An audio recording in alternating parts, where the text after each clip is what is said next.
how do we usually think about a successful society? Right. Is it all about how much wealth they have? Yeah. Or is there something more to it? Yeah. That's a question Jorge Majfud really pushes us to think about, especially when we talk about the Global South. Right. He has this really thought-provoking quote: "A society is not defined as developed by the wealth it has, but by the poverty it doesn't have." Yeah, believe that. So today, we're going to take a deep dive into his book. Okay. It's called Pueblos, Bosquejo para una Reunión Latinoamericana. Okay. And we really want to understand his vision for development, Yeah. especially in Latin America. Makes sense. So it's interesting how Mahfoud kind of flips the script on how we usually think about development. He says the real way to measure progress isn't by chasing wealth, but by how well a society can get rid of poverty. Yeah, he really emphasizes that. And he takes it a step further. Oh. He connects that idea directly to the idea of independence. So it's not just about the economics. Right. It's political, too. Exactly. He's arguing that for smaller countries to really thrive, they need to break free from the influence of those big global powers. I see what you mean. Like, think about it. Yeah. In a world where you have these giants like the U.S. and China, Right, right. how can smaller countries carve out their own path and really focus on what their people need? That makes a lot of sense. But how does he see this working practically, Yeah. especially in a place like Latin America? Well, Mahfoud is really big on unity within the Global South, Okay. and particularly in Latin America. Okay. He points out that historically, Latin America has tended towards fragmentation. And he contrasts that with how the United States has expanded. Think about the stories of Bolivar, Artigas, San Martin. Oh, yeah. These guys all dreamed of a unified and independent Latin America, Right. but they were held back by internal divisions. So it's almost like he's saying true development can't happen in isolation. Yeah, that's a good way to put it. It needs that collective effort. Nations coming together Yeah. with shared interests Right. and goals. Exactly. He believes that if Latin American nations can unite, Yeah. they can create a strong bloc that can negotiate as equals with those global powers, resist those unfair economic practices, Yeah. and ultimately choose their own path to a fairer future. That's a big vision. But what about the challenges within those countries? Right. Mahfoud himself talks about the legacy of colonialism Yeah. and something he calls the hacendado culture, this idea of landowners protecting their own interests. How does he think we can overcome these obstacles to unity? That's where his critique of the dominant economic model comes in. Okay. He argues that from the very beginning of capitalism, the focus on individual self-interest as the way to create wealth has led to exploitation. Yeah. And a global system where a tiny minority holds all the power. He's going all the way back to the roots of capitalism. He is. It's a bold claim. It is. But he builds a really compelling argument. Okay. He uses historical examples, like the enclosure movement in 16th century England. Oh, right, where they took common land and made it private? Exactly, which displaced tons of people Yeah. and basically set the stage for a system that puts profit ahead of people. So he's saying this emphasis on personal gain over the good of the community is built into the system from day one. That's what he argues. And Well. he sees that same thing playing out in Latin America with that hacendado culture, Okay. this focus on owning land and looking out for yourself, Yeah. often at the expense of the community. He sees that as a direct result of those colonial practices that are still holding the region back. So then how do we break free from that kind of mentality that's so deeply rooted? Yeah. Does he offer any solutions? He does. One of his main arguments is that the so-called help offered by institutions like the World Bank, it often serves the interests of corporations and investors, Okay. not genuine development. He gives the example of how the World Bank publishes these rankings Oh, right. that reward countries for being easy on transnational investors. Okay. He argues that this just keeps the system going, Yeah. where the rich and powerful benefit, while most people in the Global South struggle to get by. Yeah. That's a pretty fresh critique. Yeah. He's basically saying the system is rigged against the Global South. Right. Making it almost impossible for them to become truly independent and prosperous. That's his argument. And this is where his call for unity becomes even more important. Okay. He believes that by joining forces, by sharing their resources and knowledge, Yeah. Latin American nations can create a counterbalance to those powerful global forces. So it's about leveling the playing field. Yeah. Creating a system where the needs of the many come before the profits of the few. Exactly. And for Mahfoud, that shift in power is essential for creating a world where real development can happen. No. Development that prioritizes people's well-being. Yeah. And getting rid of poverty. Okay, so we've talked about how Mahfoud thinks independence is needed for development. Right. And unity is needed for independence. Right. But what specific steps does he suggest to make this happen? Well, he doesn't just stop at critique. Oh, good. He offers some concrete proposals. Okay, like what? One of the things he really stresses is investing in independent digital platforms and media. That's interesting. Yeah. What's the issue with the media we have now? He argues that the current media, which is mostly controlled by big corporations, often just reinforces the dominant narratives and keeps things the way they are. Okay. He believes that by creating alternative platforms, platforms that are controlled by communities, not corporations, we can open up space for different voices and perspectives, encourage critical thinking, and give people the power to challenge those existing power structures. It's like that idea. If you control the information, you control the narrative. So independent media is about taking back that control. Yeah. Giving a voice to those who don't have one. Right. And he sees this as especially important in the global South. Okay. Where access to information is often limited, and where those dominant narratives often just serve the interests of those in power. So it's about making the media landscape more democratic and fair. Yeah. Reflecting the needs and hopes of the people instead of the agendas of those corporations. Precisely. He sees this as a crucial step towards achieving true independence and creating a world where development is driven by the needs of the many, not just the profits of a few. This is all really thought-provoking. Yeah. I can already see how this connects to Mahfoud's broader vision for a more just and equal world. Absolutely. And we've just scratched the surface here. Oh, there's more. Yeah. In the next part of our deep dive, we're going to explore Mahfoud's ideas about the role of education and culture in achieving this vision of development. And we'll dig deeper into his concept of pueblos and what it means for the future of the global South. Sounds good. One of the things that really stands out about Mahfoud's work is that he doesn't just criticize. Yeah. He also gives concrete ideas for how to build this alternative vision he has. That's what makes this so interesting. Right. We're not just talking about the problems. Yeah. We're also looking at potential solutions. Exactly. So besides those independent media platforms, what else does he propose? He has this really interesting idea about creating committees to audit powerful corporations. Think about it. These corporations, they operate across borders. Right. They have a huge influence on the world, but they're often not held accountable. That's a good point. Yeah. It's almost like we need checks and balances for them. Exactly. Like we have for governments. That's the idea. Yeah. He argues that these committees could be made up of independent experts and representatives from the communities that are affected by those corporations. Makes sense. And they could really look closely at what these corporations are doing, making sure they're working in a way that benefits everyone, not just their shareholders. So bringing transparency and accountability to these big companies. Exactly. Making sure what they do aligns with the goals of sustainable and equitable development. That's the idea. Mahfoud recognizes that corporations are here to stay. Right. They're a big part of the global economy. Right. But he believes we need ways to make sure their power is used responsibly. Yeah. And in a way that benefits everybody. Not just the select few. Exactly. And this connects back to what he said about the World Bank, right? Yes. How their help often comes with strings attached. Right. And ends up benefiting corporations more than the people they're supposed to be helping. Exactly. He's calling for a fundamental change in how we approach development. Moving away from models that put profit above people.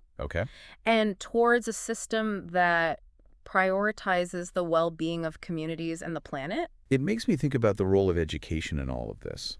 If we're talking about giving people the tools to challenge the way things are. And create a more just world. Right. Education has to be a big part of that. Right. Absolutely. Education is central to Mahfoud's work. He's deeply critical of this trend of treating education like a commodity. Where students are seen as customers. And knowledge is like a product you buy and sell. Like that saying, when education becomes a business, knowledge becomes a commodity. Exactly. And he thinks that completely undermines the real purpose of education, which for him is about developing critical thinking, fostering active citizenship, and encouraging people to question the world around them. So it's not just about learning skills for a job. Right. It's about developing the ability to think critically. Yes. To challenge assumptions. And to imagine different futures. Exactly. And he sees that as especially important in the global South, where education has often been used as a way to maintain colonial power structures. He believes true education should be liberating, empowering people to think for themselves, and to challenge those dominant narratives that often keep things the way they are. It makes you wonder what kind of education he's actually proposing. Right. Does he have any concrete ideas for how to create that kind of system? He does. One thing he emphasizes is investing in public education. Okay. Making sure everyone has access to quality education, no matter their background or how much money they have. That makes sense. He's really against privatizing education because he thinks it creates a system where the wealthy have access to good education and the poor are left behind. So it's about making sure everyone has the chance to reach their full potential. Exactly. No matter their circumstances. Right. And that education becomes a tool for social mobility and empowerment. Yeah. Instead of just reinforcing existing inequalities. Yeah, absolutely. And he goes even further. He argues that we need to go beyond just academics and embrace a more holistic approach to education, one that includes art, culture, and a deep connection to nature. Okay, now that's interesting. Right. I can see how art and culture can play a role in fostering critical thinking and creativity. Yeah. But what about the connection to nature? Majfud is really concerned about the environmental crisis we're facing. Yeah. And he believes that part of the solution is reconnecting with nature. Okay. Understanding how interconnected we are with the natural world. So it's not just about protecting the environment. Right. It's about recognizing that we're part of it. Yes. And that our well-being depends on the health of the planet. Exactly. And he thinks education has a key role to play in helping people understand that. Teaching people how to live in harmony with nature. Okay. And to be stewards of the planet. It sounds like he's suggesting a pretty big shift in perspective. Yes. Moving away from this human-centered view of the world towards a more ecocentric understanding of our place in the world. Exactly. And he sees this shift as essential for creating a future that is both sustainable and equitable. Okay. Where development isn't about exploiting nature, but about all life flourishing. Yeah, this makes me wonder, how does he see the role of traditional knowledge and wisdom in all of this? Especially in Latin America, where there are such rich indigenous cultures with deep connections to nature. That's a great question, and it's something Majfud addresses directly. Okay. He's very critical of how indigenous cultures have been marginalized and their knowledge systems ignored. Right. Often dismissed as primitive or backward by people who have a very Eurocentric view of progress. So he's calling for a reevaluation of what we consider valuable knowledge. Yes. Recognizing the wisdom and insights that indigenous cultures have to offer. Exactly. Especially when it comes to our relationship with nature. He believes these cultures hold important clues for addressing the challenges we face today. Okay. Especially the environmental crisis. Makes sense. He argues that by including indigenous knowledge and perspectives in our education systems, we can develop a more holistic and balanced understanding of the world. One that respects the interconnectedness of all things and recognizes the importance of living in harmony with nature. So it's not about preserving indigenous cultures as relics of the past. Right. It's about recognizing their ongoing importance. Yes. And incorporating their wisdom into our modern understanding of the world and how we approach development. Absolutely. He sees this as a crucial step towards decolonizing our minds and embracing a more inclusive and diverse vision of knowledge and progress. Okay. One that values the contributions of all cultures and recognizes the interconnectedness of everything. It's clear that Majfud's vision goes beyond just economics and technology. Yeah. He's asking for a really profound shift in perspective, a change in our values, and a fundamental reorientation of how we relate to the world around us. You've got it. For Majfud, development isn't just about material progress. It's about human flourishing in every sense. Okay. It's about creating societies that are just equitable, and sustainable, Yep. where everyone has the chance to live a meaningful life in harmony with nature and in solidarity with their fellow human beings. That's a powerful vision. It is. And it gives us a lot to think about. It does, and we've only just begun to explore the depth of Mahfoud's ideas. There's more. Oh, yeah. In the next part of our deep dive, we'll dig into his concept of pueblos. His vision for a more unified and independent global South. And we'll look at the practical steps he suggests for achieving this transformative vision. Sounds good. As we've been going through Jorge Mahfoud's ideas, it's become pretty clear that his vision for the global South goes way beyond just simple economic solutions. He's suggesting a whole new way to think about development. It's a paradigm shift. Really? Absolutely. And I think this is where that idea of pueblos comes in. Right. It's central to his book and probably his whole philosophy. Can you help us understand what he means by that? Pueblos. It's kind of like this. You know how the world is often divided up by those lines on a map? Yeah. Countries with their own interests? Right. Well, Mahfoud says pueblos goes beyond those artificial boundaries. It's about recognizing a shared history, a common struggle, a sense of being connected among people who are facing similar challenges. Oh, it's not just nations working together. It's more about people. Yeah. Communities finding that common ground, even across borders. Exactly. He uses the example of Latin America, a region with so much diversity, but also a lot of shared experiences. Colonialism, exploitation, the struggle for independence. He sees pueblos as a way to tap into that shared spirit, to build solidarity and create a force for change that's bigger than any individual part. It reminds me of movements like Pan-Africanism, or even the idea of a global labor movement, where people unite based on shared experiences, not just because they're geographically close. That's a great comparison, and that's what's so exciting about pueblos. It's not just some abstract concept. It can actually lead to real action. Think about it. A network of activists, artists, academics, everyday people across Latin America, all working together to tackle issues like poverty, environmental damage, the influence of multinational corporations. It's a powerful image, and it really speaks to Mahfoud's emphasis on unity. But how does this Pueblos idea actually help with development? Is it just about people feeling connected? Or is there a more practical goal he's after? Remember how Mahfoud keeps saying independence is crucial for development? Yes. Well, he sees pueblos as a key part of achieving that independence, that united front, that sense of shared purpose. Makes it harder for outside forces to exploit or take advantage of individual countries. It allows the global South to negotiate on a more level playing field, to resist those policies that hurt them, and to choose their own path towards a future that's fairer and more sustainable. So like, united we stand, divided we fall. Yeah. But applied to the whole idea of global development. Exactly. And Mahfoud takes it even further. He believes that this unity, this Pueblos idea, can actually lead to a more human-centered approach to progress. Interesting. So it's not just about economic or political power. It's about changing the values that drive development. Precisely. He argues that the usual way we think about development, focusing on GDP growth and material wealth, it often ignores things like community cultural identity, a sense of belonging. He thinks Pueblos offers an alternative, a way to progress that prioritizes well-being, social justice, a harmonious relationship with nature. This is really making me rethink how we usually see progress in development. It's not just about numbers. It's about people, about values, about creating a world where everyone can thrive. That's the core of Mahfoud's message. He's challenging us to imagine a different kind of future, one built on collaboration, solidarity, recognizing our shared humanity.